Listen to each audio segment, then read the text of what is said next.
Hey, Gaylord, Uh-huh.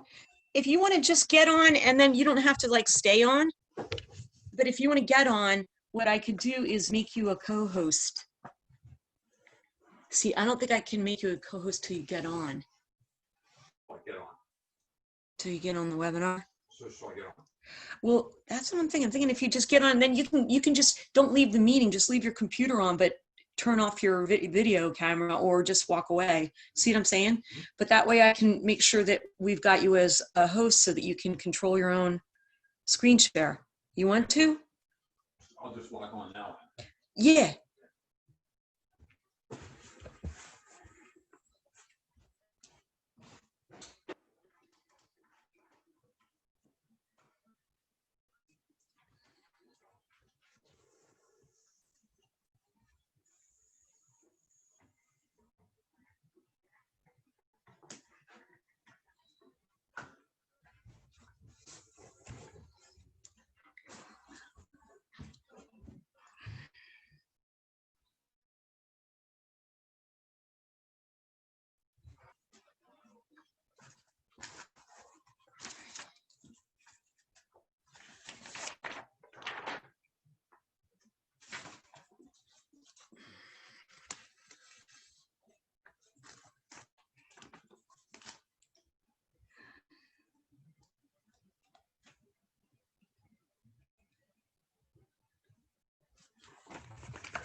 Oops. Oh, wait. And no organizations exist out there. As you guys know, I interned for the Federated Conservationists, Westchester County.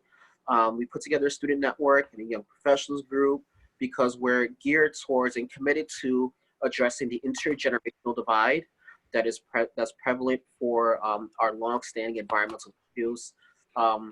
Following Ann and Monica around the county, I've been going to a lot of events, and I realized that we are in need of a more youthful presence because, you know, it's the future that's going to need to pick up the torch and continue the advocacy that some of our environmental predecessors have been, you know, fighting for a very long time.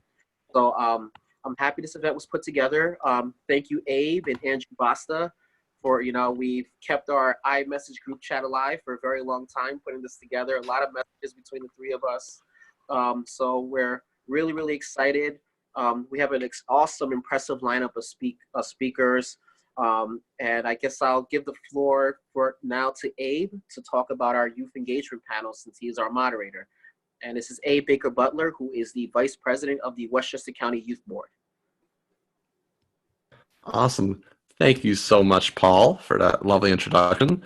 And before we begin, I just want to take a moment to say how none of this would be possible without Paul. From when we started planning this back in September, through the date when the summit was going to be, through now when we are having this lovely webinar, since unfortunately we can't be together in person, Paul has been the driving force behind all of this. So I think he deserves a round of applause for all he's done to make this possible. But as Paul said, I'm Abe Baker Butler. Along with Andrew Basta, I helped out Paul in planning this. And today I'm going to be moderating our first panel that we have today, our youth engagement panel. And we have a few amazing panelists who are going to be joining us on this panel today. Anusha Vaish from Save the Insects, Sunaya Mueller from Teen Journalism for the Environment, as well as Robin Happel from the Pace Law School. She's an environmental law student there. And Ashley Bruno, who's involved in environmental advocacy. Now, before we begin, since the topic is youth engagement, I just wanted to say a little bit briefly about some things I've been seeing recently in terms of ways that people are getting engaged, young people, in the political advocacy and environmental processes, and how, you know, we can take what we do and what we learn and what we listen to here today and kind of apply that to make our world a better place through environmental advocacy. So one thing I would say is, I know, at least in my experience, it's always felt kind of hard to see, you know, where it's easy to say, okay, I want to improve the environment or I want clean water. But oftentimes it's hard to figure out, you know, how do I do that? Where do I go in my own local community to make that happen? And what I would say, something I've learned, is that there's often many more opportunities, even locally right around us, than what we think. Many things that might not appear at first glance. But if you ask a friend, if you ask your local legislator, if you do some Googling, some really amazing opportunities can come up. And that's one of the things we're hoping to foster here today with the people on this panel. Every different person who's here today, from Paul to Anne to Sunaya to Anusha to everyone else, is involved with some sort of different amazing environmental work in this county, whether on a macro scale or a micro scale. So the thing I would say is, both big and small, there's so much we can do for climate. Don't be afraid to reach out to the people that speak here today. They would all love to get in touch with you. I believe we'll be sending out their contact info afterwards, including mine, Paul's, Andrew's. And I would just say, think about what you're passionate about. Is it water? Is it insects? Whatever it may be, and reach out to the people who are doing something that you're interested in, because I guarantee there's a meaningful way you can get involved. And with that, that's enough of me talking. And now it's time to move on to our panel. And the way this is going to work is each speaker is going to speak for about 5 minutes. And then at the end, we'll do a question and answer period for about 15 minutes. And so what you can do is you can type your question in the chat, and then I will read it out and our panelists will answer. Can I get a thumbs up if that sounds good? Okay, cool. So let's begin. Anusha, you are up. Thank you. Imagine the world without fruits or flowers. Hello, my name is Anusha Vash. I am a 4th grader and I live in Westchester, New York. On this 50th celebration of Earth Day, I invite you to a topic which is very near and dear to my heart, insects. My journey began 2 years ago when I had to do a simple science project to see how insects survive, breed, feed, and protect themselves. In this process of learning, I learned some of the benefits that insects give to us, such as they pollinate 80% of our crops and 90% of our flowers. They also clean our natural garbage and aerate our soil. I came across a very disturbing fact that insects are on a 41% decline because of human actions like deforestation and excessive use of pesticides. Climate change is also playing a huge role in the insect decline. There has been a recent study that shows that bumblebees have dropped by 25% in the last 20 years alone. I wanted to learn more about these fascinating critters. I read books, met with entomologists, and went to many different places to learn more. Now, with enough information in my hand, I needed a way to spread it with my family, friends, and teachers. This led to the birth of my website, saveinsects.com. Did you know that only female mosquitoes bite because they need the blood to produce eggs? Males are actually pollinators. Or that some termite queens lay 40,000 eggs a day? This is part of the research which is on my fun facts page. Who wants to eat some insects? I also do some research on edible insects. Some of the research is on a poster. The poster shows some of the insects you can eat, what they taste like, how to cook them, and the insects that you cannot eat. It also has a very important sidebar. The sidebar shows that meat production produces 14% of the world's greenhouse gases. That is the same amount that all the cars and airplanes in the world produce. What do you think you can do with 20 pounds of grass? Well, for instance, you can produce 2 pounds of beef, 6 pounds of pork, and 10 pounds of chicken. But you can also produce 20 pounds of locusts with 6 generations in a year. For the most important page on my website, the campaigns. I have 3 campaigns: insectariums, insects in space, and living greenways. Insectariums and insects in space are pretty cool, but living greenways is the most important. A living greenway is a natural habitat for insects. Let me tell you how to make a living greenway. First, you start out by planting native plants, which are better for the native insects. Then, on the sides of your garden, you want to have a place which is just loose dirt, rocks, leaves, just so that nature can be nature. If you can, you want to have a bird bath, natural pond, or man-made pond surrounded by trees like red oak and pussy willow so that dragonflies can catch their prey. This way, you will have a mosquito-free garden. You want to limit the use of leaf blowers and lawn mowers. Do not use pesticides. Pesticides kills 1/8 of the world's insect population every year.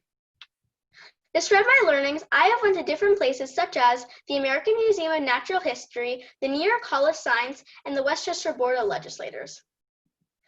When I am doing this, I am going outside, learning something, discovering something, using technology wisely, and saving the world. Follow me on LinkedIn and Instagram at Save Insects and on Twitter at Save Insects A. Thank you. Lovely. Thank you so much, Anusha.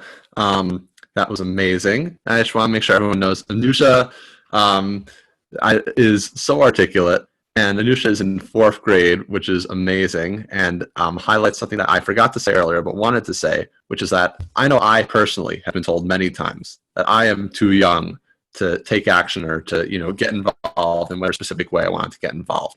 And I think Anusha's work, as well as the work of all the other youth activists on the call today, shows that we should never take that as a no. We should always look for how we can get involved and realize that our youth voice is extremely important and extremely powerful, no matter what others say.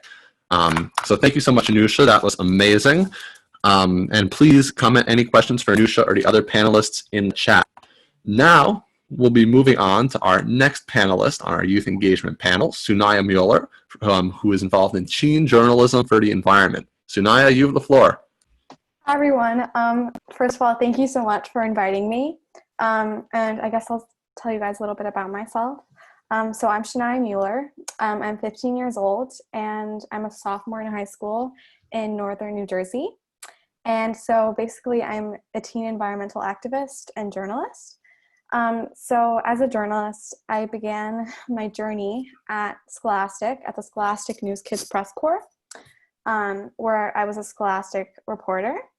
So there I wrote numerous articles about climate activism and environmentalism, and that's kind of where I started my journey in bridging my two passions of the environment and writing. So in high school, I write for my school newspaper, Spectrum, and I recently wrote an article about air pollution in Dili and Beijing, which interests me. And I've also worked with Ms. Magazine twice now. So in 2018, I wrote an article for Ms. about a teen climate lawsuit called Juliana versus the United States government, where 21 young plaintiffs were suing the government for encroaching their rights to life, liberty, and property by being affiliated with the fossil fuel industry. So that was an incredible experience with Ms. Magazine. And I got to meet many of the plaintiffs, including Kelsey Juliana, who was the leader of this lawsuit. And I really grew my passion for climate justice at this point. And recently, in the 2020 spring issue of Ms. Magazine, I've just published another article, which is not about climate activism, but it's about school segregation in the New York City public schools. So if you guys want to check that out, just look me up and you'll find my articles. And I also just recently started writing about my experience as a high schooler doing Zoom school during the COVID pandemic. And I've had a really interesting experience. So I've written for the 74 Million, which is an educational news blog, and you can also find that online. So if you're interested, please go ahead and read. So regarding to climate justice, I'm particularly interested in these issues because I feel it's just extremely important that climate justice issues are addressed to a younger demographic like mine. So if the question is if teens are not being informed on issues such as climate change through the media, through news, how will we ever be able to turn around worldwide issues like climate justice? So in such a time like this, versus where there's a great question of real versus fake news, I hope I'm doing my part by informing teens about climate issues by being a teen journalist, and so everyone can be properly informed about environmental justice. So also, especially during a pandemic like the current coronavirus, real journalism is extremely important to keep governments and people accountable for actions to keep everyone safe. So as a teen journalist, I hope that I'm doing my part by informing teens like myself about environmental activism and climate change, so we can do something in the future. So yeah, that's a little bit about myself. Awesome. Thank you so much, Sunaya. We all really appreciate the importance of, as you said, being informed during this crisis and informing people about the climate injustices that we see. I think something that recently hasn't been getting a lot of attention is that a lot of the inequities we're seeing in how the coronavirus is affecting different groups is in part due to climate inequities, like the fact that many polluting factories are built in largely low-income neighborhoods and neighborhoods of certain demographics versus others. And decisions like that, decisions that cause negative environmental changes and pollution, they come back to bite us in the form of the unequal death tolls and many other effects that we're seeing today. But thank you so much. Remember, if you have questions for Sunaya, please put them in the chat, either to everyone or to me, and we will ask them in a few minutes. Okay, now it's time to move on to our next panel presenter, Robin Happel, an environmental law student at Pace Law School. Robin, welcome. You have the floor. Yeah, thanks so much to Paul for inviting me. Also love that the Climate Reality Project is represented today. I went to one of their trainings last spring, and it's like a fond reminder of when we were allowed to go outside and do things. So I just want to start out by saying a little bit about me. I never saw myself in law school, never saw myself as a lawyer. Pretty much no one in my immediate family is a lawyer. My parents are actually both field biologists. So I kind of saw myself like in the field. I worked in a paleontology lab. I did a summer at the Bronx Zoo. And what I learned from that is, one, I really like air conditioning. So I considered, how could I still contribute to the environmental field, but maybe have central climate control as in addition to global climate stabilization. And additionally, I think a lot of us have come to the conclusion that many of our environmental problems actually are solvable on the technical level, and the real barrier right now is law and policy. So I think when we look right now, like much of our energy needs right now are actually being met by renewables, which we were told for decades was impossible, and now it's just being done. So I think a lot of the barriers really are policy, and that's where a lot of the shift really needs to come in. And I just want to commend all our other panelists, like fabulous talks so far.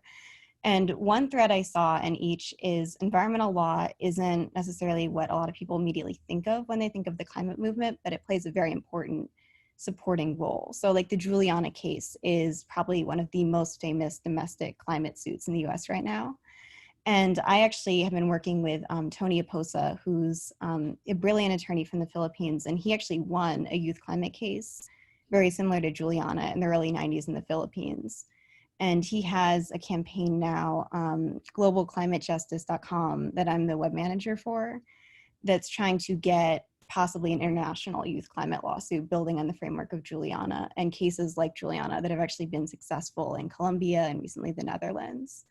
So we see a lot of momentum, and I know especially now it's very easy to get discouraged about the role of environmental law, because it seems like every day you see a new headline like environmental law or environmental protests are being criminalized, or we're having rollbacks of CERCLA and these other laws that have really been bedrock for decades. But kind of what I've seen is there is really a shift, and there is really an opportunity right now to have potentially the future of environmental law. One thing, since this is a youth panel, I should mention environmental law is one of the youngest legal specialties in the US and in the UN, like basically globally. A lot of framework environmental conventions like the 1972 Stockholm Declaration, the EPA basically were founded in the early 70s. So compared to a lot of American law that's out of like medieval English common law, like for one of my law classes, I was just reading about like medieval, like literally like feudal land rights the other day. It is very, very young. And as a young person, there's a lot of potential to shape the future of environmental law. Just looking at the chat window, There's a lot being done to preserve biodiversity. Unfortunately, probably not enough, as we've seen from, I mean, a lot of people are saying habitat fragmentation probably contributed to COVID-19. So I think there's definitely a lot of room for growth, unfortunately. But in the US, we have the Endangered Species Act, which is really a great framework law. I know lawyers who've basically had really powerful campaigns getting a single species listed and stopping enormously devastating infrastructure projects from a single species. So Tennessee, where I'm originally from, one of our great famous cases is TVA versus Hill, which basically stopped a dam and saved a number of towns for the sake of like a tiny little fish. So again, this is a discouraging time, but there's a lot of opportunity. There's a lot of room for growth. PACE especially, just, shout out to Westchester, since I'm not originally from Westchester, but I really love PACE's environmental program. They're a member of the IUCN World Conservation Congress, which does a lot of work on biodiversity. And I know since a lot of us are passionate about that, I would encourage reaching out to Nicholas Robinson, or one of the professors who works on that. He's super friendly, and he's like one of the leading thinkers in the world on like biodiversity conservation at the international level. He's just a really fascinating person to talk to. Sorry, just trying to answer questions as I go a little bit. Well, the collapse of oil prices. So the oil market right now is really interesting. I think that's probably going to be a lot of my summer. It's an interesting time to be a summer associate in this field with everything that happens all the time. But there actually has been a really profound shift to renewables, and it depends a lot on if banks come in to bail out oil or if the federal government comes in to bail out domestic shale. I think that'll really change the economic calculus. But right now, what we've seen is a lot of those sources historically aren't economically efficient. So I think a lot of people are waking up to solar is cheaper. Solar has been cheaper for a while now. My family switched to community solar, and we basically halved our power bill. There's a lot of options in New York for that as well, if you're interested in community solar. And because not everyone has the resources or the zoning laws to put solar on the roof. Yes, sorry, don't want it to go over. Yeah, well, just, start winding down. Oh, sure. Yeah. So just environmental law is a very broad field. And I would encourage you, even if you've never seen yourself as a lawyer, to feel free definitely to reach out to me. I've worked on a number of projects with younger students, helping support like various climate campaigns. So feel free to reach out to me or a couple of professors at PACE. And it is a really fascinating field that touches on a lot of other specialties in the environmental movement. Amazing. Thank you so much, Robin. As I mentioned before, we'll be sending out everyone's contact information, all the panelists after the call, so that everyone can get in touch and hopefully follow up on some of these amazing opportunities to get involved. Okay, so next up, and last but not least on this panel, is Ashley Bruno. So Ashley, you're up. Oh, okay. Okay, hi everyone. Thank you so much for inviting me to be part of this panel. I know that a lot of work has gone into organizing the summit, and although we're at distance, we're still here together fighting for Mother Earth on her day. So Earth Day is definitely the day for congregation right now, empowering ourselves in the wake of crisis, where climate, as we all know, is something for us to all fight for.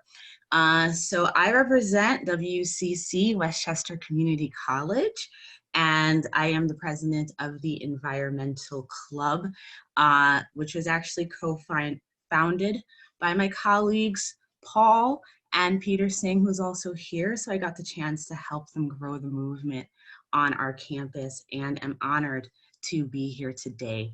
Thank you, FCWC. Speaking on environmental advocacy, which is more than just a hobby, a thing to do, and even a career. It is a lifestyle. And we can define advocacy. It's defined as public support for or a recommendation for a particular cause or policy. And of course, it gets even more official than that, but anyone who even says, oh, I care about the environment, and says it to another and puts that message out there becomes an advocate for the environment. But what about advocacy at the level that makes an impact on our world? As we're thinking globally, we're acting locally, we're acting at the statewide level. And a lot of it has to do with policy making. As the last speaker was just saying, which case law seems really, really, really innovative. I think law is a great field for people to go into who are interested in the environment, because so much of what we do is legislative action. That's where it happens. Legislation, the legislative branch, these are your lawmakers, these are assemblymen and women, Congress people, senators, the governing body all over the world, which it really comes out to, which is more human rights at the international level. But our environmental rights are very much so human rights. And we're here today because we want to make an impact on the laws that govern our county, the laws that govern our community, and the regulations on our campuses. My first campaign was with NYPIRG, the New York Public Interest Research Group, in 2007. 2007, 2008, and 2009, we worked on climate and renewable energy. This was part of the global warming, Al Gore's big movie that came out in 2006. It was the beginning of climate reality at the advocacy level. Community outreach was our campaign. In 2009, I became community outreach director in Albany. This was the capital of New York State. NYPIRG has chapters all over New York.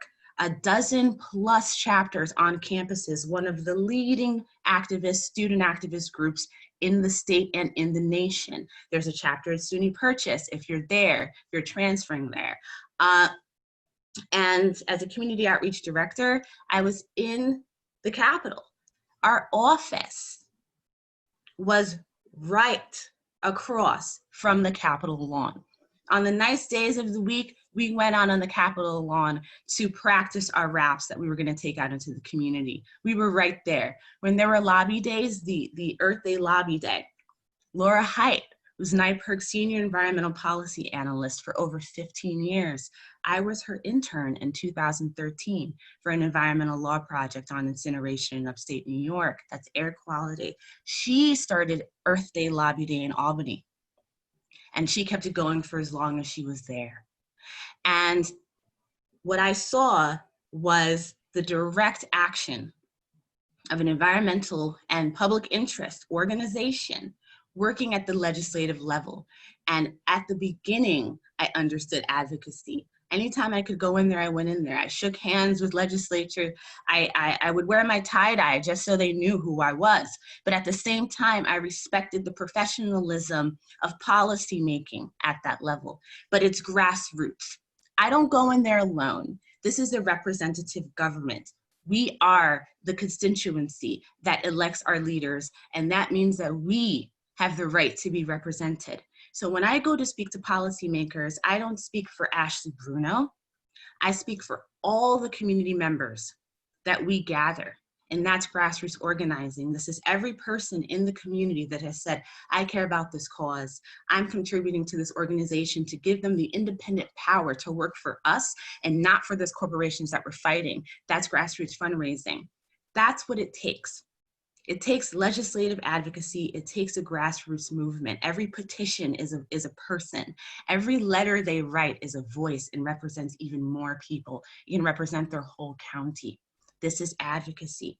We speak for the people who can't speak for themselves, or maybe are just immersed in another career. We speak for more than us. We're the representation. Mother Earth is a planet.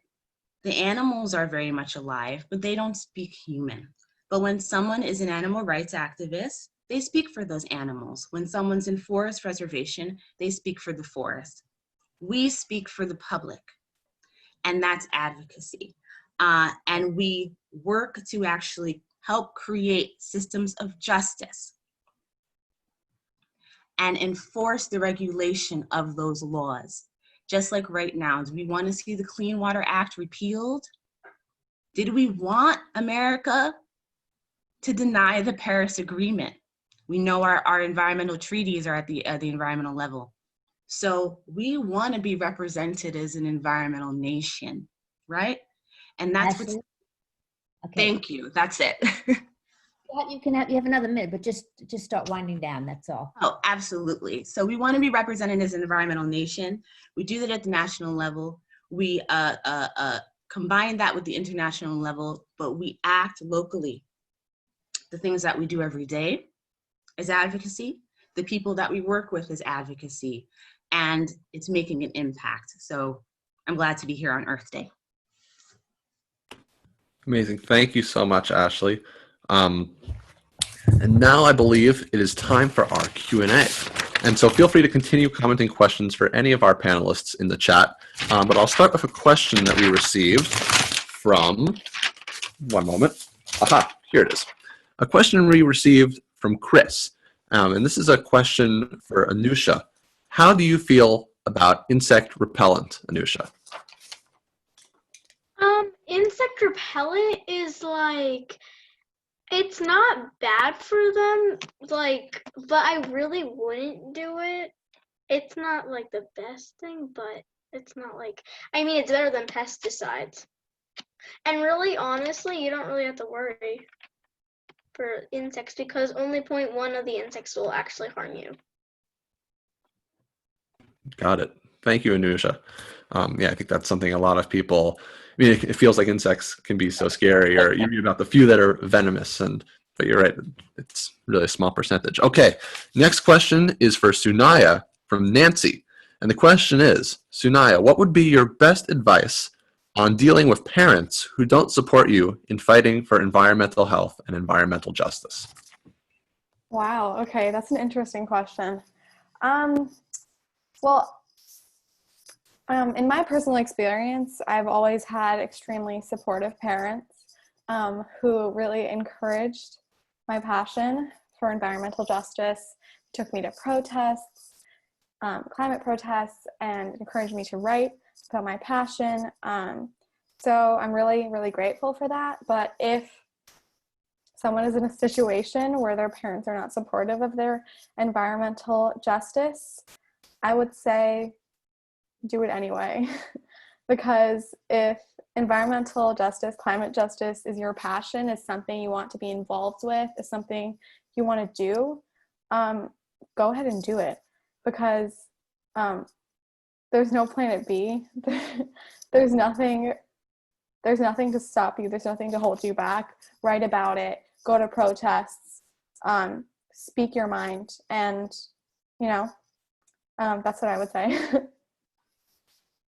Thank you. So the next question is from William, and I believe it's for Robin. And so we touched on it a little bit, but William asks, what laws are there to protect species in the environment? So Robin, can you tell us a little bit more about that? Sure, yeah. So in the US, the law we're probably all most familiar with is the Endangered Species Act. And then at the international level, there's CITES. The US also lists species outside the US on the Endangered Species Act, but obviously we have like limited authority over that because, we actually do have a lot of tigers in the US if you've been watching Netflix, but we don't have like wild tigers in the US, so we're not, as in charge of that as countries that do. But the IUCN World Conservation Congress, I think I mentioned, does a lot of work with species conservation, so they meet probably online. It looks like they postponed it to January and it might become online still, but so there are bodies at the international level that also work on species conservation. One thing just for this amazing panel that I would flag is I think generally there hasn't been enough concern for insects, which is something that there's been a lot of scientists writing on in recent years, is people haven't really studied insects to the extent that we should. And a lot of people are focused on like charismatic megafauna, but not as focused on pollinators and the animals that really need to survive. So like I live in East Tennessee, and one of our really charismatic species here is synchronous fireflies. And they're like really beautiful if you look up a video online. Unfortunately, you may not be able to come here to see them right now, but they all flash at once and it's just like beautiful. So they actually have been very successful in having parkland to conserve those fireflies because they're so beautiful and they're such a tourist draw. So even beyond legal frameworks, I'd say one thing that's really been influential in species conservation is just setting up local parks to say this is an incredible species. It's found only in a few places in the world. In the case of our fireflies, they're here and somewhere in Japan. So pretty rare, pretty special. And that's something you can do at the local level is just lobby your city council to set up a city park, lobby your state legislature to set up a state park. So you know, I know the Endangered Species Act or CITES or these big international treaties can seem very remote, but there are also a lot of things we can do at the local level. Got it. Thank you, Robin. And so the next question is for Ashley, also from Nancy. And the question is, how do you handle the people who won't accept the facts and still believe that climate change isn't real? Climate denial. Climate denial is self-destructive. But honestly, in community outreach organizing, we learn that really fast. One of the biggest things that we learn is how to handle rejection immediately. And then it's also about people who don't believe or literally kind of angrily deny the issue. It becomes a political divide in a lot of ways. As you can see now, it's, oh, if you're Republican, you don't believe in the environment. And if you're a Democrat, you might believe in the environment, but that's just because we can't get a Green Party candidate in a real election. It's a problem. And that's one of the reasons why I also worked on political reform of doing open primaries with the independent party to actually get the issue at the root of it. Climate deniers are doing the same thing that a lot of our, not just inefficient, but the followers, what the followers do. It's either they're so afraid of the issue that they don't want to face it, or they're so content with their lifestyle that they don't want to make those changes, or they cannot think for themselves and they're adhering to what the group wants them to think because they're attached to that group in some other way. And the only thing that is saving us from fracking right now is the economy. We stopped transporting, the earth got cleaner, the air immediately reached record quality in China, Asia, California. River bodies that haven't run clean for decades went clean in days, weeks.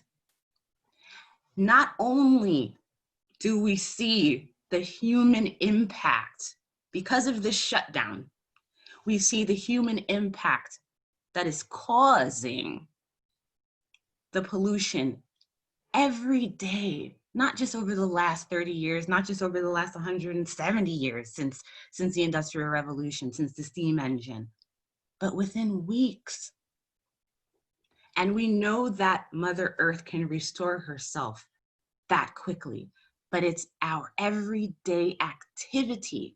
Transportation being one of the biggest polluters, and that's burning oil. We're burning gas in all these facilities that shut down these natural gas buildings.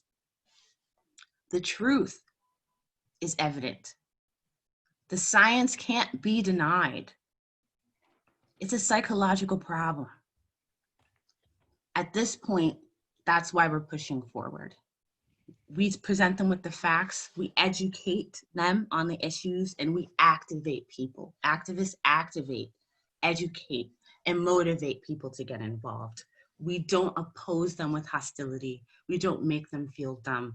Just like a child who just doesn't understand, we wait. Amazing. Thank you, Ashley. Next question is from Haley, and this is for Sunaya. Sunaya, what are the best ways to stay informed about climate news and about what's going on with climate justice? That's a good question. I would say if you want to stay like properly informed and get real news, do the research, find reliable sources, and read a lot. Read news stories, find your own opinion, and get the real facts, because I think that's what's really important here. So yeah, that's probably the advice I would give. Yeah, read the real stuff. Awesome. Thank you so much. The next question is for Robin. And actually, I don't have who this is from, but actually, sorry, I do have who it's from. It's from Dean. So, Robin, Dean wants to know, why do so many people still resist solar energy and solar panels, even if projections indicate that it is economically sensible? Is it the large upfront investment? Is it a psychological boundary? Yeah. What would your thoughts be? I think the upfront investment is a barrier. Like my family is very pro solar, and the way we finally ended up getting solar energy is through basically a community group. So again, my parents live in East Tennessee. So for us, another major barrier is just the Tennessee Valley Authority. A lot of energy utilities are monopolies, and they like to be monopolies. So going off grid means you're going to have people who fight you, unfortunately, which again is kind of what inspired me to go to law school, is seeing these battles play out. So one thing that PACE does is we have an energy and climate center that does a lot of pro bono work. Also, the Renewable Energy Legal Defense Initiative at the Sabine Center through Columbia Law also fights for local zoning issues. So if you are like trying to install your own solar panels and you run into a utility or someone else like coming at you and being mad, there are people who will help you. But that's also very intimidating for a lot of people, because it's like, oh, I have to pay for this and then I have to like fight people, and like it's a lot. So I think community solar is a great option. Solar United Neighbors is in a bunch of states nationwide. They've been making really good progress. I mean, aside from that, I think there are some environmental concerns with solar, particularly rare earth minerals, but I'm very optimistic about just the research advances that have been happening in that field. So I think there is a risk of like, yes, if some of these minerals aren't sustainably mined, that can have its own impact. But again, being from coal country, like that doesn't compare to other fossils. So I'm very optimistic about the research, and I think that the cost hopefully will continue to come down as there's like better policy mechanisms and then also more efficient panels. Got it. Thank you, Robin. So the next question is from Kianika. Sorry if I mispronounced that. And the question is for Ashley. The question is, what do you think about the recently passed New York Climate Leadership and Climate Protection Act, better known as CCPA or CLCPA? Actually, I don't know the details of the Climate Leadership and Climate Protection Act, is what you're saying. I'm interested in looking more into it. I ended up going more into national fracking work, well, statewide and national fracking work, and then I've had a focus on international policy for the last 4 years. And I do specifically heavily focus on New York State's renewable energy plan, working both in California that had 100% renewables by 2050, and New York with 80% by 2050. So this piece of legislation, I don't know about it yet. I don't know what the actual clauses are, but I think anything that is newly being passed is really important, especially right now when things at the national level are being repealed. So it seems like New York is making the effort to take leadership in continuing with new climate or environmental legislation. And actually New York State as a government is one of the leading states, although all these states have corruption because it's so powerful here. compared to California, which I've worked with California government as well, New York State is our leading in the nation. So I actually want to look into it. Thank you for the information. Thank you, Ashley. The next question is, so it's not directed to any particular panelist, so feel free, any of our 4 panelists, to chime in if you feel compelled. But the question is, how does a group of organized people effectively advocate for policy around waste and recycling? And that question is from Jazz.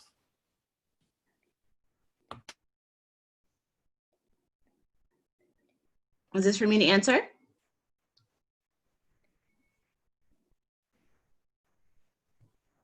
Sorry, I was on mute. Yes. Okay, For sure. okay, so a policy question.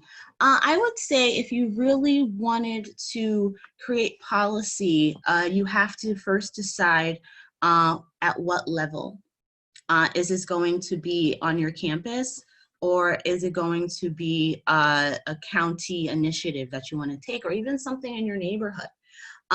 So first you want to figure out how many people do you want to impact, and then identify your like-minded thinkers within those people.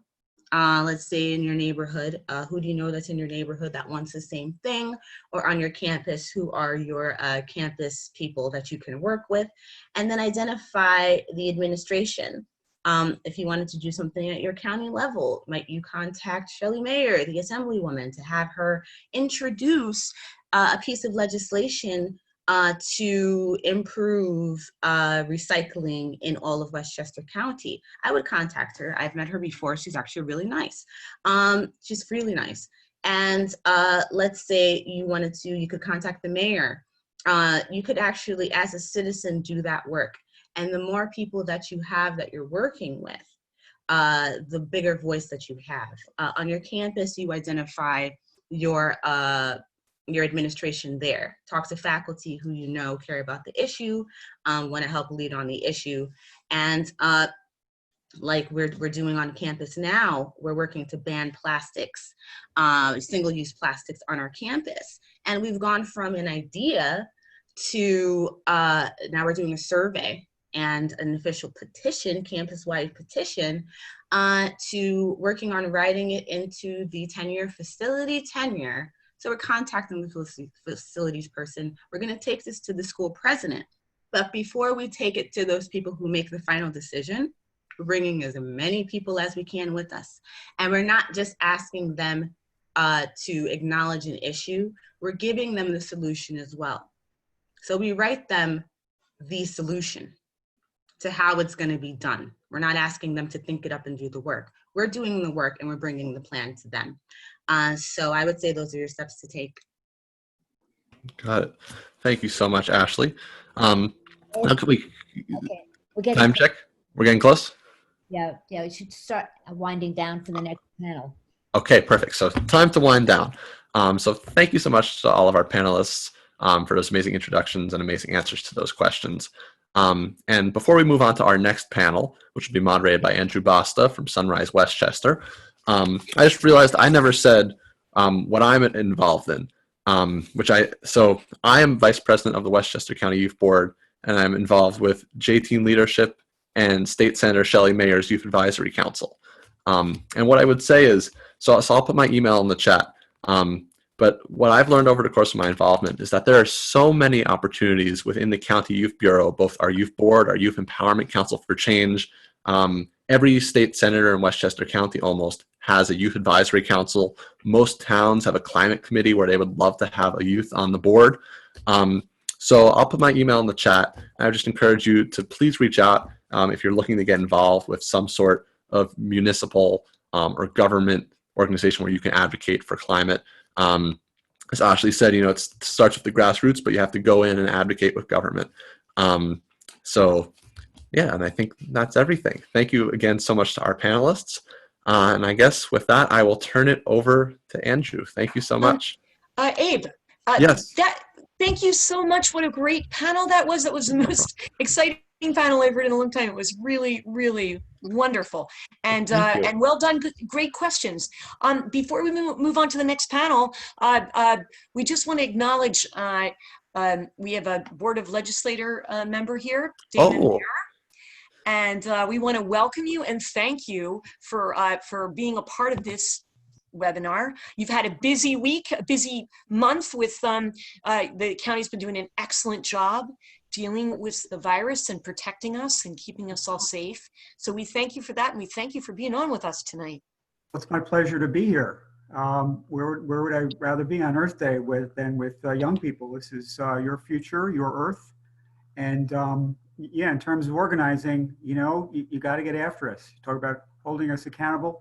I put it more bluntly, bug us, pepper us with emails, phone calls. Emails are the best. We can count those up the best, and they contain, your organized thoughts. And that's really the key to getting something done, to really do it. I mean, we just passed this law protecting wild and exotic animals, banning them for circuses.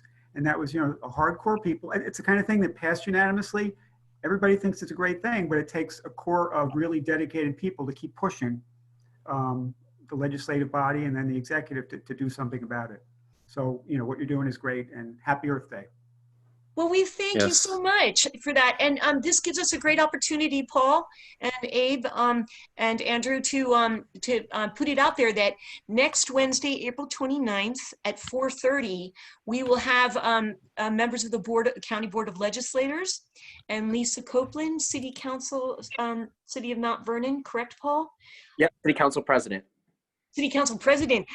So yeah, Paul organized another webinar that will be about how to engage effectively with elected officials at the municipal and county levels. So we'll be welcoming Damon back, I hope. We haven't sent that invitation out yet, Damon. Our apologies. thank you so much, Legislator Marr. Thank you. And we really appreciate all the work you've done at the county level, helping to make the county fleet go electric, and all the other amazing environmental work you've done. Well, and we really appreciate you being here. Thank you. Okay, Paul. Wait, not Paul. Sorry, Andrew. You're up. Good. Hi, everyone. My name is Andrew Basta. I'm a senior at Merrimack High School. And I'm here to moderate our discussion on student and campus activism. Before I start, I just want to say a huge thanks to Paul for organizing this, and for Abe and Ann, and all of you guys did super amazing job. So happy we could get this done. I'm so happy to be here with other climate activists, even if virtually, which is obviously not ideal, but you gotta do what you gotta do.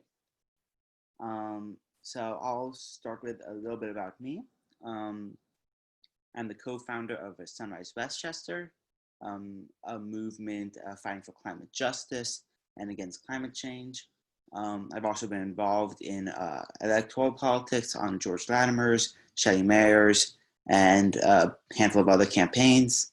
Currently, most of my climate change efforts are focused on statewide public power, which is a movement to democratize Con Ed and all the other energy suppliers, just because they really don't act in the interests often, and we want to be able to decarbonize, decommodify, and really support people in this movement. I think there are a few reasons why everyone is here today, and why, and a few things that connect all of our panelists. They're all working really on a diverse range of issues with a very diverse spotlight. But I think the one thing that really connects us is we are here to have these bottom-up conversations about how we can make progress as a society on this issue. We can see different issues, whether at campuses, like the Community Gardens and Food Insecurity program at Westchester Community College, or the Climate Reality Project, which can be nationwide but has these local chapters that really allow us to engage and have the conversations that we really need to have to really push our legislators. I was going to say thanks for Legislator Marr for coming on. I'm so happy that we don't have to bug him on these super important issues. But there are going to be legislators that we do have to bug to get these things done, and that we do have to make progress on. So I'm happy we're all here today. I'm happy we can organize and really fight this fight together for climate justice, against climate change, yeah, that's enough about me, but I'll allow Peter Singh to introduce himself right now for a while.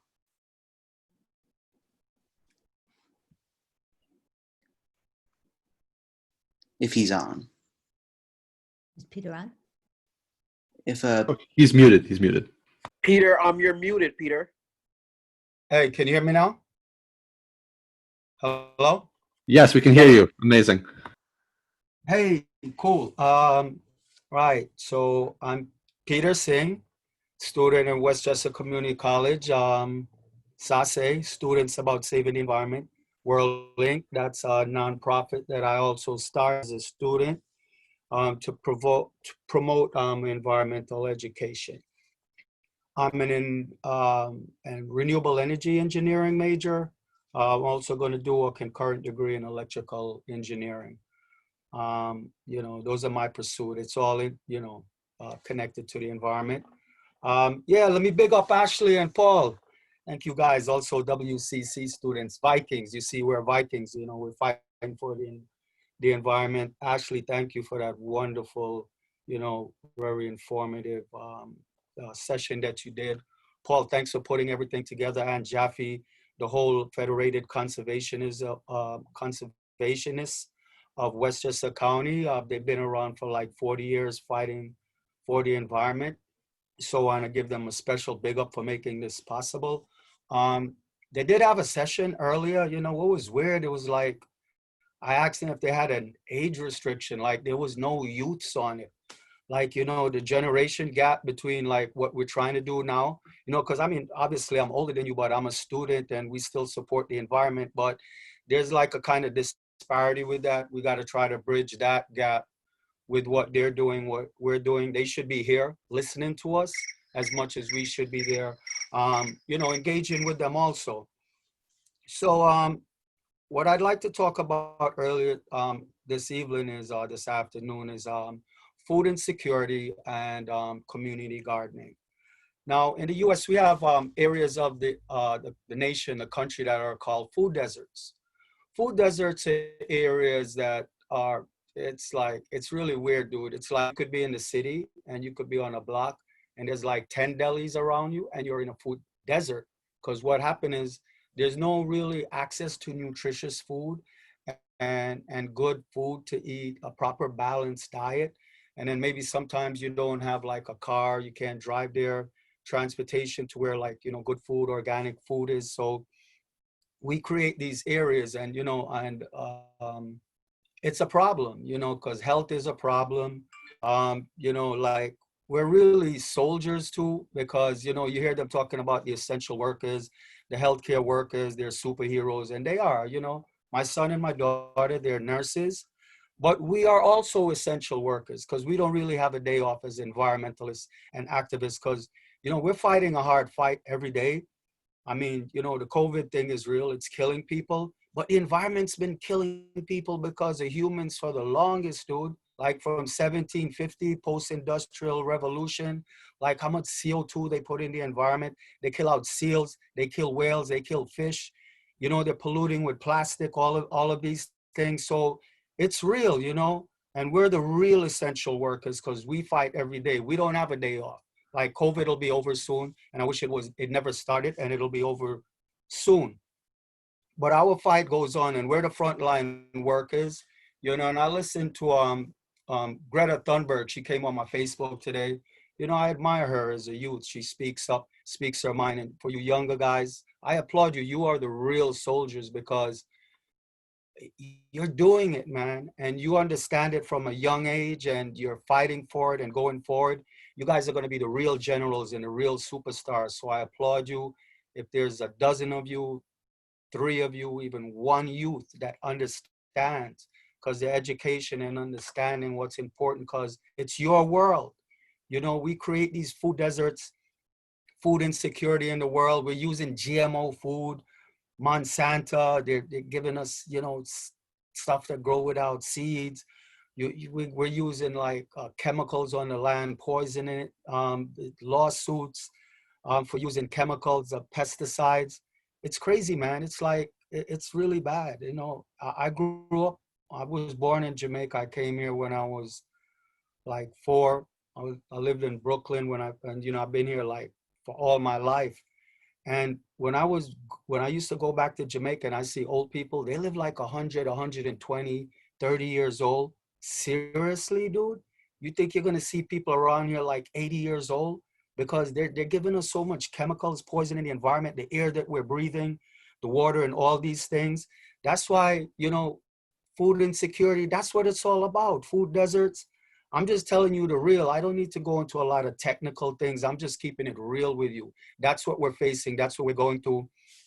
It's boring to sit around and hear about people talk all this scientific jargon, because what does it mean? Like, I've taken a dozen environmental science class. I can sit here and tell you about paleontology, you know, deep sea sediment, ice sea cores. Not that they're not important. It's great to know those things, but know like what it means now. Things are not good right now. Because if your immune system is compromised, dude, right now, seriously, and COVID-19 hits you, you could be wiped out. Because I heard people that they look healthy and they're going to the gym and working out. They can still be taken out. Yeah, you're muscular, you look strong. You could be taking steroids, chemicals, still not eating right. The nutrition that you need, the immune system that you need to fight this off, that could be your life savior right now. That could be your life saver. And if we're polluting the environment, then we make ourselves more susceptible, more vulnerable to these things that are happening. It's like climate change, like sea level rise. When sea level is going to rise, all the coastal areas which takes up the majority of the area, because it's, you know, oh, happy Earth Day to Mother Earth. I love you so much. But when those sea level rises, all those people, and the majority of people, even in the US, they're on coastal area, dude. Right now, in the mayor of Miami spending $400 million to raise up the streets and massive industrial pumps to pump the water out, because Miami is practically certain time of the month underwater. So what happens when the sea level rises? Peter, hi. You time is running out. The food insecurity, and I'll just wind it down by saying, oh yeah, community garden. That's important that we, you know, take advantage of the season of the year, get out there, garden, connect to nature, you know, grow food. You don't need fertilizers and things like that. We can grow our own food if it's only 3 months out of the year. Get some good food, enjoy nature, get close to nature. That's what that's about. You know, just try to live a healthy life. Take care of yourselves, your body, you know, stay safe. We're all under lockdown anyway. And do your best, guys, and just keep it real. And we're in this together, and we will get through this. Thanks again to Paul Pressendu, federal conservationist of Westchester County, and all of you guys. You're the true soldiers, man, and respect to y'all. You know, thanks for being here, doing what you're doing, and, you know, keep up the fight, keep up the struggle. Eventually we'll win or we'll make a change. All right, guys, so thank you so much for Awesome. Thank you so much, Peter. I think it's definitely a lot that can connect super locally. I mean, I know most of Westchester is pretty much within a flood map within the next 20 years. So there's a lot to be scared there for sure. Next, we have Janet Harcum from the Climate Reality Project. Thanks so much for being here.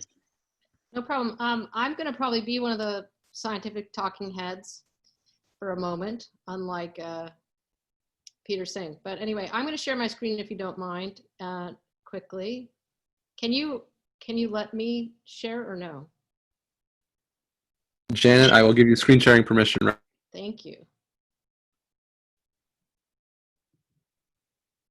Host disabled attendee screen sharing. I can talk for a second until, oh, here we go. Okay, thank you.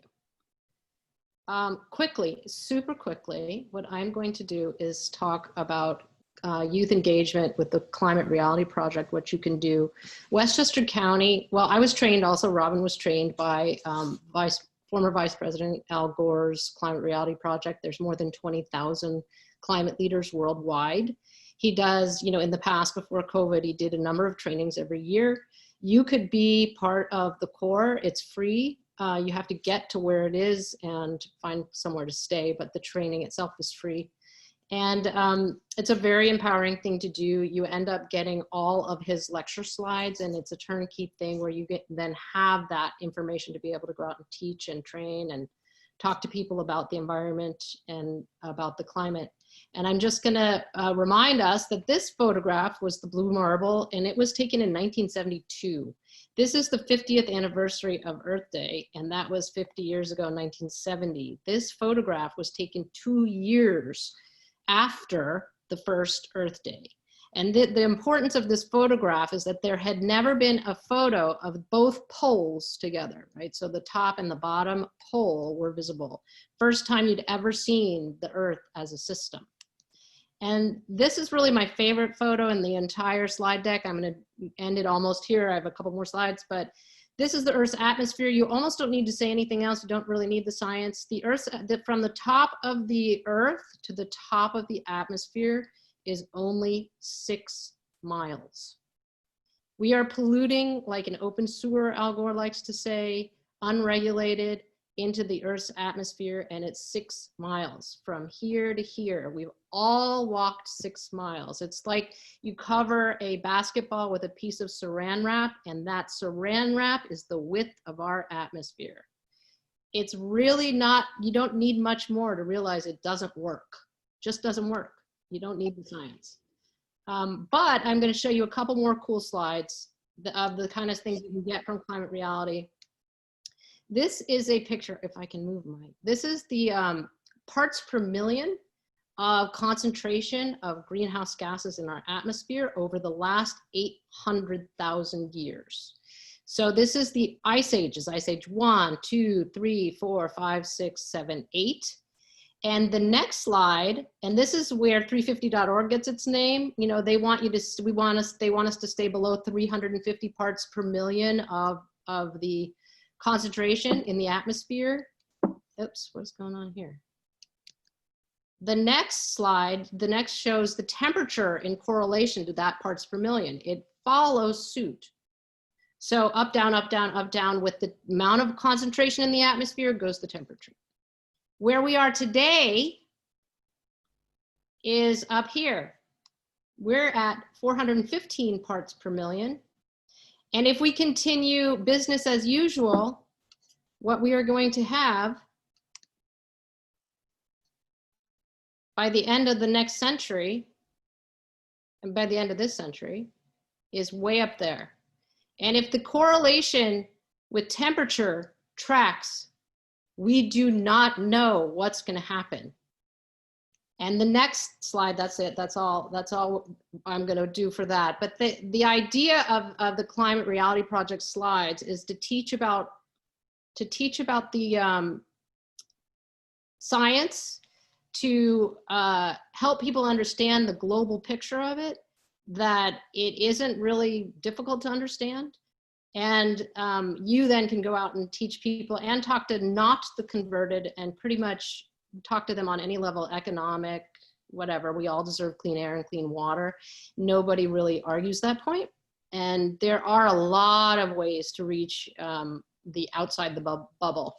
And we get that kind of training too there. So I encourage you to look at Climate Reality Project as something to do once we're out of the problem we're in, because honestly, the COVID-19 is a really pathetic training ground for what we're going to have happen in the global climate crisis. It's not even near. And in fact, the climate crisis is going to continue and exacerbate problems like these disease vectors, and they're coming from all different ways: water, ticks, mosquitoes, this one who, you know, there's many types and styles of diseases and problems coming our way. Waterborne vectors from these large weather events. So I'm thrilled you guys are going to be our future is bright. Thank you so much to Paul and everyone who invited me to participate here, and you guys rock. What the county is doing is that the county has created a climate crisis task force in order to rewrite the climate action plan from 2008. That was a pretty good plan back then, but we need another one. We need new targets and new goals, and we need to reach them. The county just signed on to the Climate Reality Project County Climate Coalition. Climate Reality has a group of counties across the United States, and the county just signed on. And what that says is they will uphold the Paris Climate Treaty. So we are going to need a climate action plan with targets and goals for reduction. We are going to be measuring, we got a grant to measure the greenhouse gases at the county. There's a number of initiatives that are happening while we're waiting to get all the data together. There's something we're going to be launching, Planting Westchester. Planting Westchester will be something that students can get involved in once we launch. It was about to launch, but today George Latimer was going to be talking at his State of the County address about Planting Westchester. Soon we'll be launching this. Another initiative is there's 9 megawatts of solar panels going in around the county.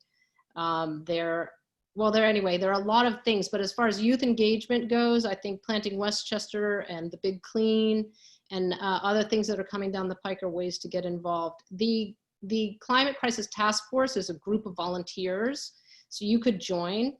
And it's on a case-by-case sort of project-by-project basis. When we have something to work on, we'll cull from that volunteer group. So like a land use group, the land use group will be working on the Planting Westchester.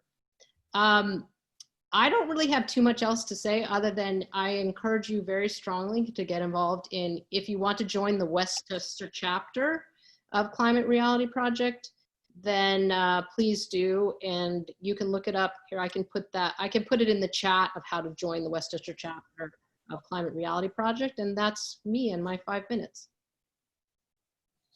Awesome. Thanks so much. That was really amazing. It's really crazy to think about how much pollution we're letting off right now.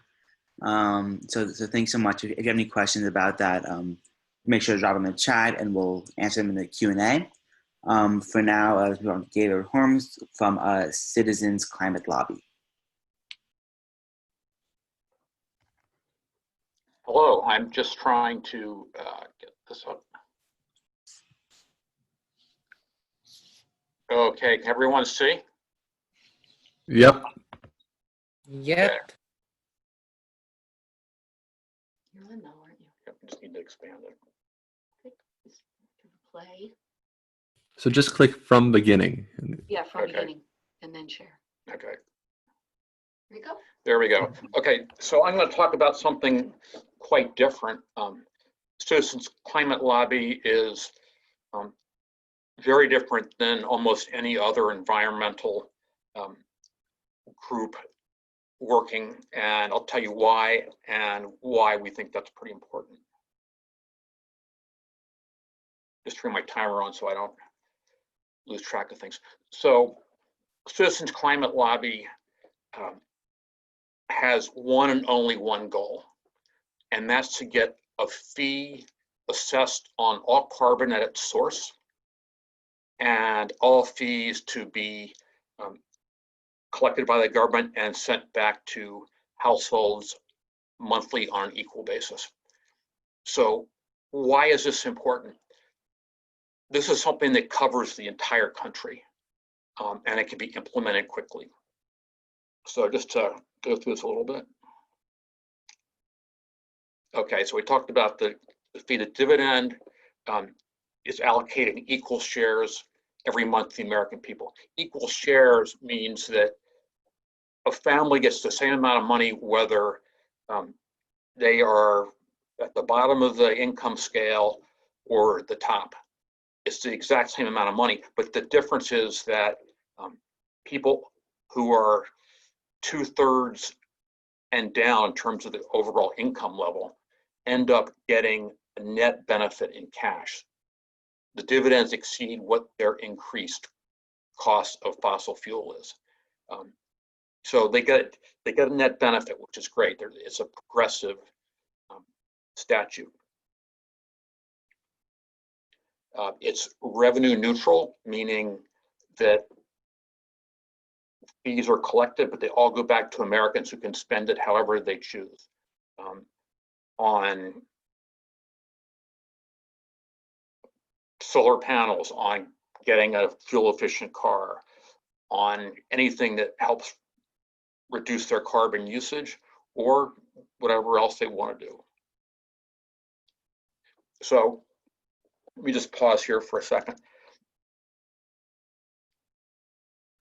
Because this is a nationwide solution where the carbon fee and dividend will be nationwide, it will be one set of laws, not state by state, but one set of laws that are simple, as you've just seen. They're simple, and because they're simple, they're quick to be able to put in place. And that's really important given the speed of climate change. It's also simple because it doesn't rely on a lot of different things being done and getting through laws in this state or that state or whatever. It's nationwide, and it's just clean and easy to do. One of the things that's important, because this is going to have to go through Congress, you know, it's the major fix for slowing down climate change, and that's supported by a ton of research. We can talk about that offline if you want to, but because it's just so big, it's going to go to Washington, and we need bipartisan support. It's not going to get passed unless enough Republicans and enough Democrats come together and say this is something we need to do. So it's bipartisan.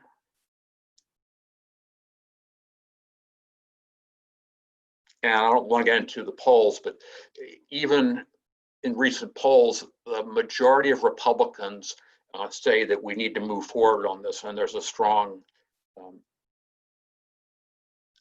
percentage. I think it's 65% of Americans say that something like the carbon fee and dividend is what they want.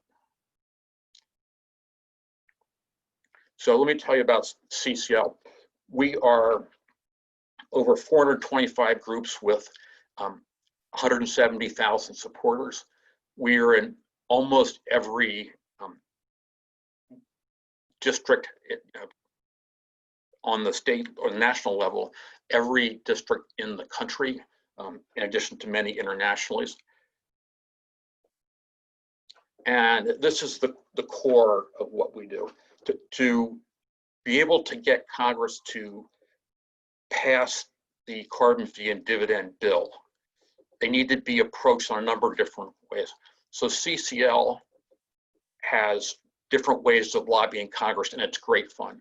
One of them is twice a year, people from CCL chapters around the country come to DC, and we meet with members of Congress and talk to them about carbon fee and dividend and why we think it's important, and we have discussions about it. Typically, we've had 1,200 volunteers twice a year go meet with members of Congress, and that feels great to be working with your members of Congress, and they listen. So we then also do that in district. We'll meet with them in White Plains, for example, in the case of Nita Lowey. So that's great fun.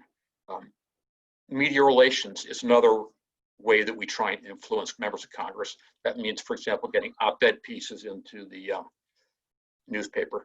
Grassroots outreach means doing things like tabling, where you go to an event and you stand up and tell people what it's all about, and giving presentations like this. Grass Tops engagement is when we meet with influential leaders to tell them why the carbon fee and dividend is so valuable and so important. So those can be business leaders, government leaders, religious leaders, whatever. And we've been very successful. We've actually gotten the city of Phoenix to adopt what I'm talking about here. I know that I'm about to run out of time, but one of the last things I'd say is CCL offers tremendous training to help us do our jobs better. So we've got some really good teaching materials on how to lobby conservatives, how to lobby progressives, how to talk about certain things, like how do you talk about the impact of carbon fee and dividend on households of different levels of income. So I would encourage you to call me or email me. I'll put that into the chat and put in the link to Citizens Climate Lobby. But I encourage you to look at it really carefully, because it is the most effective way to reduce CO2 emissions in the fastest, most efficient way possible. And that's what we've got to do. Thanks.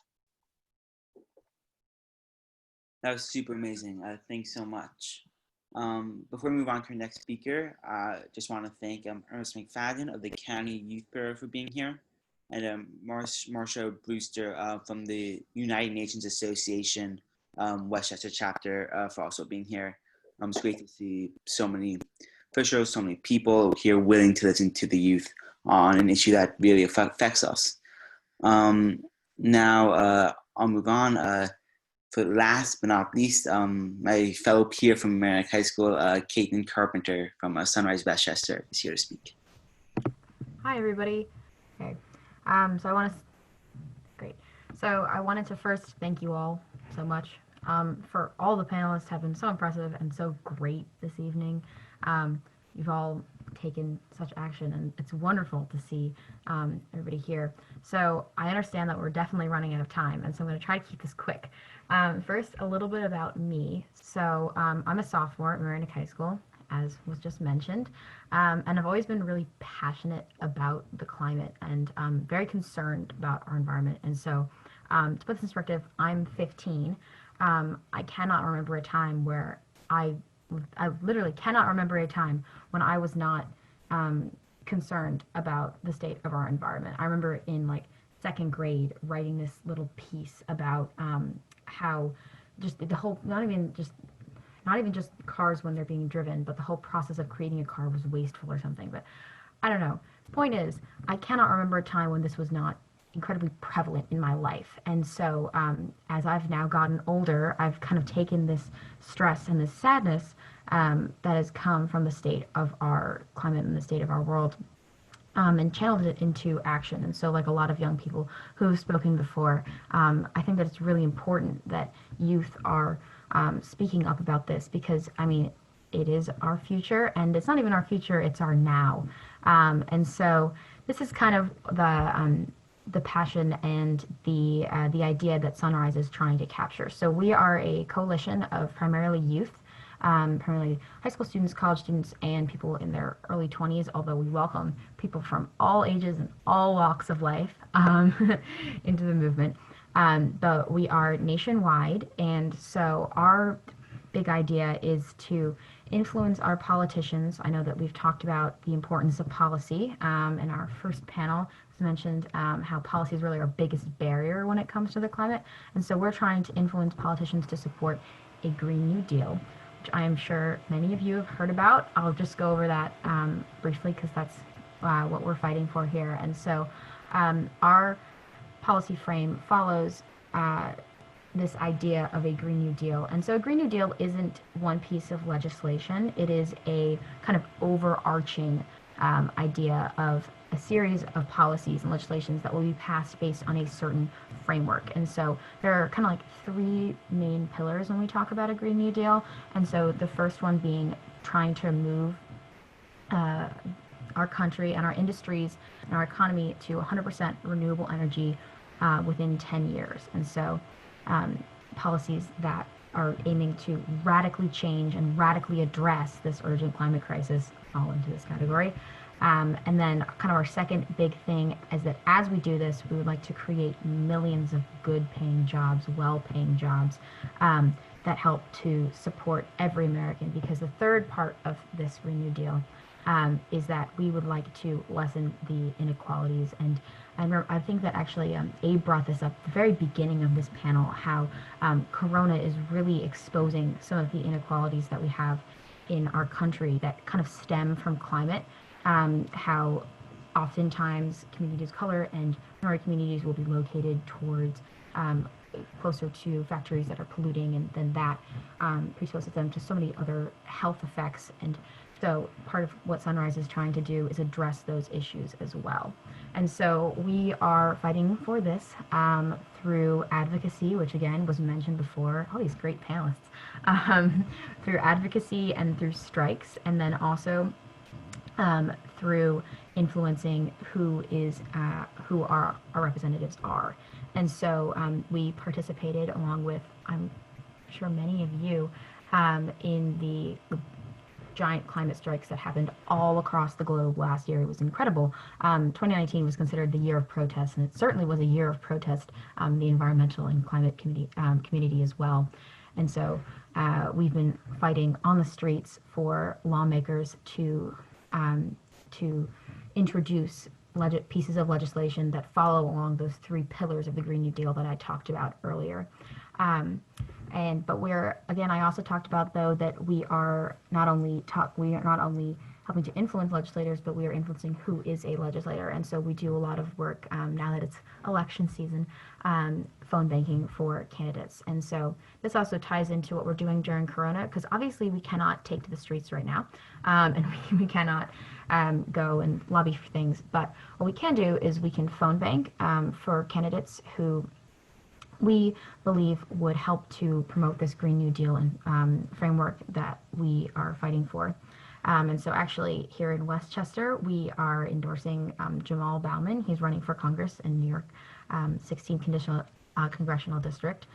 And then while we are also doing these phone banks, we are trying to grow. And so a big part of Sunrise is that we're trying to build youth who feel similar to how I am feeling, and who have been impacted by climate and who care a lot about it. And we're trying to connect all of us together to create real impact and real change. And so right now we're reaching out through, we're calling Sunrise School. And so it's a series of Zooms, and there are different Zooms on different topics that kind of introduce people to the movement and introduce people and get people aware of how they can voice their stories and voice their opinions. So I think we just ran out of time. It's supposed to end 1 minute ago. So I'm just going to wrap it up here. I want to end on a quote, because I feel like this kind of sums it up. If we're talking about youth activism and campus activism, this was part of an article that was published in the New York Times on, I think, the day of the worldwide youth climate strikes that happened in September this past year. And so thank you so much for your time. I'll close out with a quote. So, rarely, if ever, has the modern world witnessed a youth movement so large and wide, spanning across societies rich and poor, tied together by a common and coherent sense of rage. Thank you. Yes, anybody can join Sunrise School, by the way. You can look, if you just go to the website, you search Sunrise, they have like a little bar at the top, I think, advertising. Here, I'll check. Yeah, advertising Sunrise School, and you can click there and you can sign up for any of the Zooms, just to address that question. Absolutely amazing. So happy to hear all of these awesome panelists. I know that we're past the 5:30 mark, but I think we'll be okay to push to answer a couple of these questions, right? Yeah, okay, I'm getting a nod, so yes. First question I got was from Tony, directed to Gaylord, regarding the carbon tax. Would you include only U.S. citizens, or is it tax on corporations, or yes? You're on mute. You're good now. Okay. Right. So the carbon fee is assessed, if I understand the question correctly, is assessed on all fossil fuel, and all the fees are returned to households on an equal basis. There could be an issue where someone's not documented. That would be a problem, and that would have to be worked out. But other than that, it's a very straightforward process. The money's collected and it's sent back to households every month. Awesome. think it clears it up well. Another question from Tony to Caitlin. What do you think of the Green New Deal proposed in Congress? Do you think it's an adequate framework to solve our environmental issues as a nation? Yeah. Yes, that's kind of where Sunrise really got kind of jump started through. This was, if you don't know what this is referencing, by the way, it was kind of something that came upon the House of Representatives last February, I believe, and it outlined a lot of what I was talking about. And so, yes, I do believe that that would be that's a great way for our nation to quickly and urgently address the climate crisis, because it goes all out, and it not only addresses the climate crisis, but it addresses a lot of the issues that will come out of the climate crisis already based on our current emissions. And so, yes. Awesome. I have a question for myself, which I think would be great if you can all go around. But what first got you guys involved in the movement? Was there a campaign? Was there a moment of like realizing the drastic conditions? We can go in the order people presented. If Peter, you want to kick it off.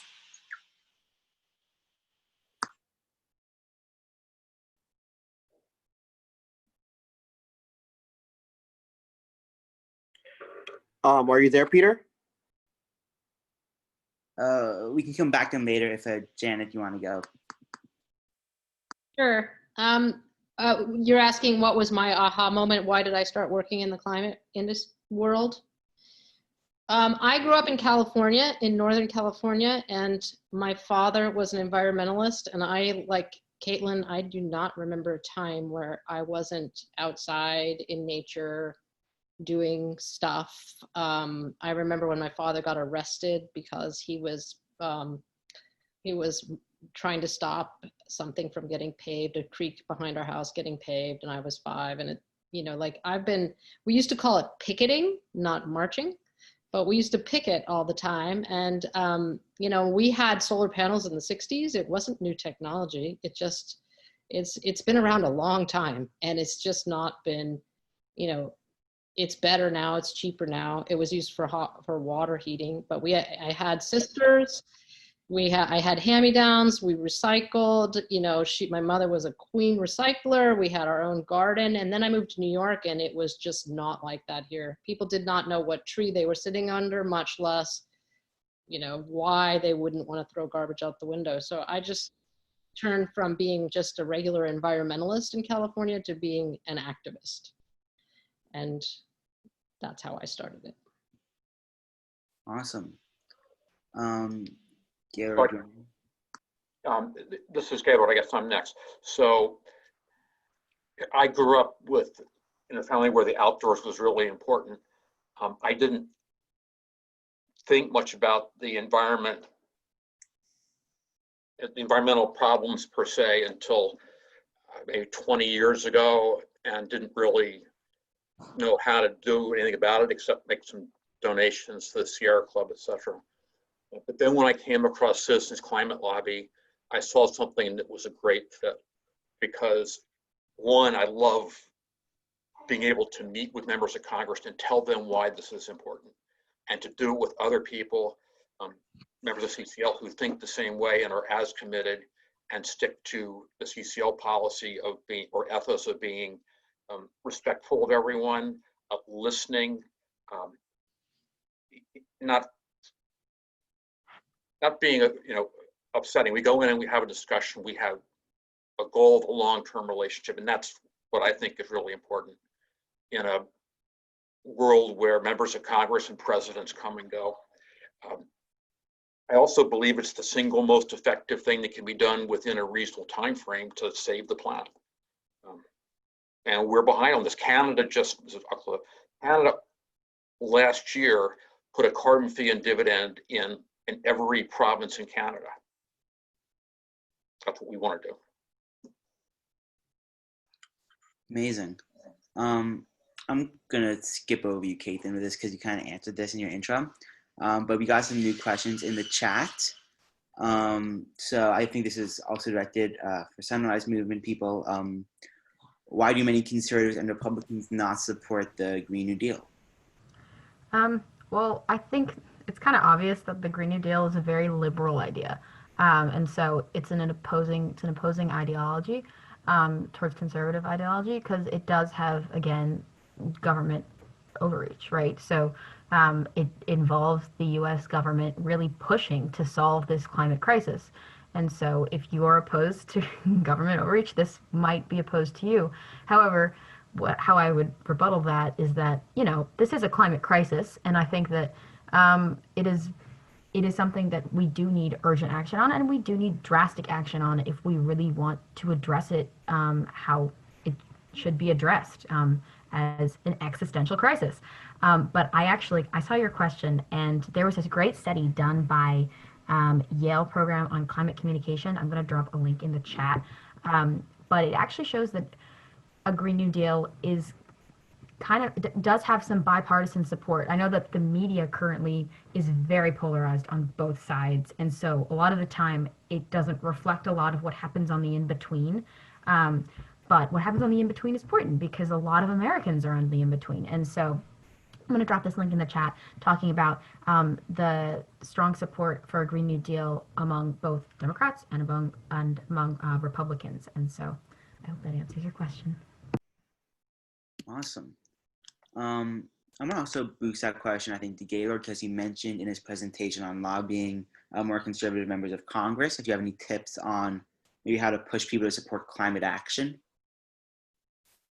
Well, we have a very clear ask because it's a very simple ask. You know, put a fee on all carbon at its source, return all the funds to households. We actually have training. CCL has a lot of great training, but one of the things we have training on is how to talk to conservatives, how to express things in terms that make sense to them. You know, often just the language you use makes a big deal, has a big impact on how they see things if you just use language that makes sense to them. And so we are in this for the long haul. We go back and see these people twice a year. We've been doing it for 10 years, and we make progress slowly, but steadily. Yep, awesome. Make sure to drop some questions into the chat below. We have a couple minutes left. Next question I see is from Chloe. Remember the Sunrise Movement. How do you reach people who believe that the Green New Deal is a bit too drastic? I guess for Caitlin.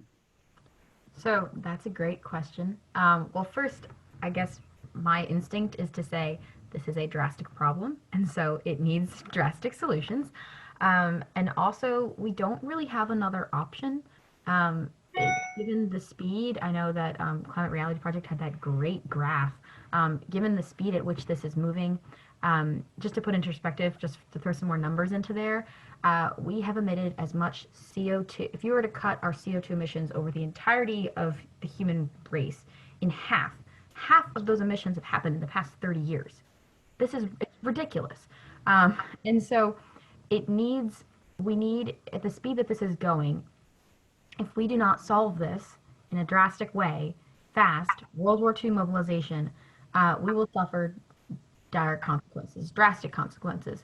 And ultimately, yes, this is drastic. However, it is also beneficial for the majority of Americans.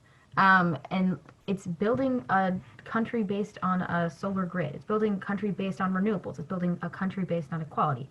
And so, yes, it's a big turnaround, but it's a turnaround for the better, and it's a turnaround that we need to have.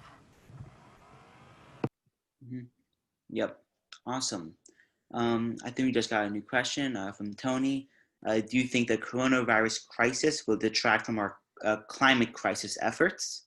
And I think this is a very good question for what's happening right now. So I think take a little bit of time, everyone on the panel can answer that as a bit of a wrap up now that our time is starting to run out. So if Peter, if you want to start, I think you're back connected.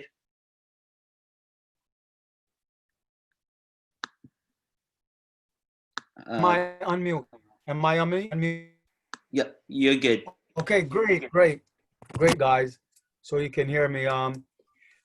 They're not disconnected. I think they're one and the same. Now we're forced into a realization of what science and information means, and I think that's important because really and seriously, the education is very important in what we're doing. And when you don't pay attention to the science, you know, like Greta Thunberg, she's a little 16, but she always says in her speeches, I'm young and I'm thinking about the future. Pay attention to the people around us, like, you know, FCWC, the teachers, the professors, the scientists. They're giving you the true information, and everything is connected. COVID-19, the environment, it is connected. It's how we interrelate with the world and the life around us. And if we keep everything in techno pollution, healthy living and everything, we will survive. It's not separate. It's part of what we do. And I think more or less you're kind of thinking it got warped and it got crazy, but the environment did not do that. Mankind did that. And I think we need to be more careful. And this is a warning to us to go into the future, be more careful and prepare ourselves, mitigate an adoption procedure. Everybody, because I have the Eventbrite information, so I could just email everybody. Yeah. Okay, good. And maybe Sunaya would help us draft up a little write-up on this. Sunaya, can we talk to you about that? Just a short write-up on this. That would be so fantastic, because people will be really interested to hear about this, and from your viewpoint would be the best. Thank you. Well, thank you, everyone. And thank you, Paul and Abe and Andrew for making it happen, and Monica for setting it up, and Carol for being, keeping us going here at FCWC. And we're so grateful for all of you who made this discussion so rich tonight, so strong. Thank you. And we'll see you next Wednesday.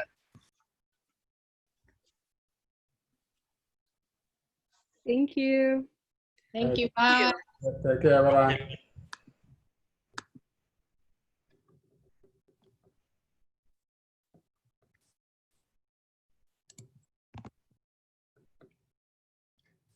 Bye-bye, everybody.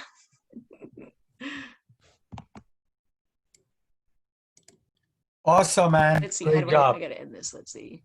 Oh, it was great. So glad you're on. Ernest, thank you for being here. So glad you were here, Ernest. Absolutely, absolutely. Yeah, we'll have to chat about the follow-ups, right? Absolutely. Sure. I'm so delighted that you kept the conversation going. Is so important. So know that you have a partner with the Youth Bureau. So. You know, Ernest, I got to say, it was Abe, Paul, and Andrew that just kept it going. I mean, we'll always support them, but no, it was their drive. They was the ones that kept it going. Excellent. And we look forward to continued support. I'm sure Peter will be delighted that we're keeping the conversation alive. So let's look forward to the next big one. Yeah. Got it. How are you doing, Ernest? Excellent job, Abe. Great seeing you. Thank you very much. Cool. I love you guys, man. This was I awesome. love you, Pete. Peter, that was so good. Man. So glad. Thank you. All right. You did a great job, Ernest. Ernest, thank you for Abe is a great tech man. It was he kind of saved us last minute there, because I'm still working out my chops on Zoom. The spotlighting went really well. Smoothly. We Yeah, did well, right? It was good together. It would have been awful without you. No. You look so efficient. Look so efficient in the control room. Thank you, Ernest. Yeah, future looks bright, Abe. Future looks bright. Thank you, Peter. Right. You're great, guys. And, keep it up. And let's just, this is a foundation. Let's move. It's the 5th anniversary of Earth Day. Ironically, look what the hell we're going through. COVID-19, right. Like, seriously. We got sidetracked, but I'm so proud of you guys for really being troopers and soldiers, keeping it. Paul called me, it's like, we spoke and we said, you know what? Let's just keep it going, guys, because it's what's important, and we'll get past this, but look how long we've been fighting for the environment.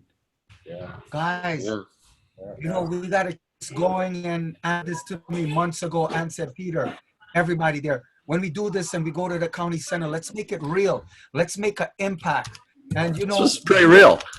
yeah, but we're doing it online, and this is even more powerful. Yeah. We're gonna bring this worldwide. Yo, we're gonna take the house down because the house is on fire, and we're the real soldiers. We're the real stewards of the world.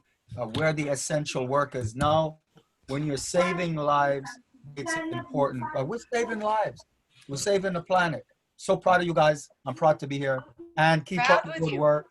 You're the boss, too. Ann. You're the You too. boss. Keep with us. Keep Thank with you, us. Peter. Okay? Thank you, All right. Ernest. Yeah. Okay. Have a good night, everybody. Thank you. So good. So good. Stay well, everybody. Bye-bye. Take care, Okay. guys. Okay. And is it okay if I end the meeting? Yeah. Yeah. Okay. This was awesome. It was. Thank you so much. This Take is good care. All amazing. right. Have a good night. Will do. Okay. See you soon. Have a good Bye. Take